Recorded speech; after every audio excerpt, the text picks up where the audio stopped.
Let's talk about Kate Chopin. Now, one of the things that I love to try to do with these lectures is invite you into the reading and try to get you at least halfway interested in maybe picking up the book and actually reading it. And let me tell you, I love Kate Chopin, but she is not a fun read. And none of the authors in this era coming out of Victorianism, none of them really are. And I actually took a class just on this era when I was in graduate school with Dr. Carol Town. Amazing teacher. Teaching a whole class just about this era, and it was, golly, it was a nightmare. This is what we call American realism. Now, realism is a very strange thing, especially coming out of the poetry and out of like the fantastic literature of the when we start having the Romantic movement and everything, we're all feeling things, right? Well, realism comes in and its values are 100% in the other direction.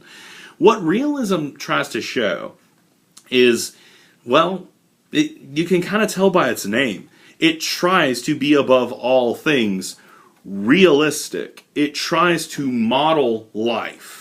And it tries to get things as accurate as it possibly can. So what ends up happening is you get a literature that is extremely droll and mundane. This is when we go into the era of the tea room.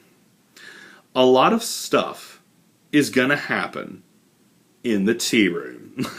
Because now there's different layers of realism, but American realism also began to develop a very astute social conscience, where writers, in their pursuit of catching things as they were according to reality, began delving into parts of society also that were not as attractive. We started getting our first looks at really poor people and how poor people live. And we'll talk about that a little bit. I really should make you read a little bit of Stephen Crane.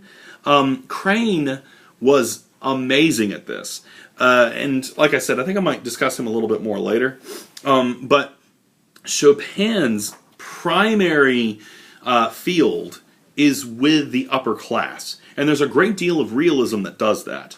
And so what you get is literature that is just really bulky, thick books. Thick, gigantic novels where we're just looking at a kind of weird social play. Now, so much of what happens here, I mean, it's actually quite significant for its day, because when you're writing in a realistic context, dialogue becomes incredibly important. Because do people always say exactly what they mean? No. You have to start reading the subtext.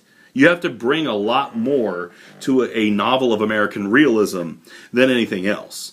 Because, like, so much of what goes on in these high society circles is unsaid. So, what is happening in the Awakening?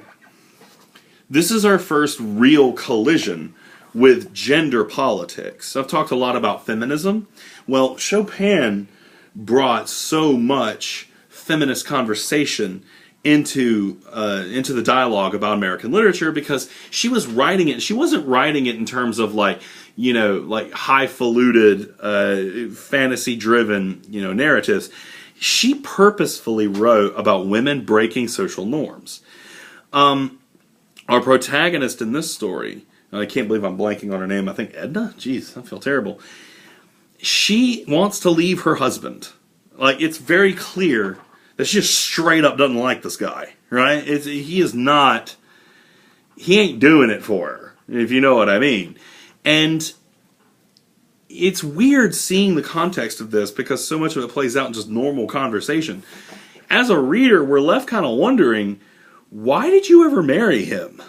Well, now we have to talk a little bit going back with the historicist angle. A lot of this stuff, marriages were not what we think of them today. When we get married today, we're typically, we want to be there, or at least you're supposed to. Back then, a woman would get married not necessarily out of love, but for financial security. Thank God that's not what my wife was looking for. Anyhow, they would get married for financial stability, for family structure. And oftentimes, there was a great deal of infidelity on the side of the man because, I mean, they just kind of looked the other way on it. But women were expected to follow a very strict, rigorous social code.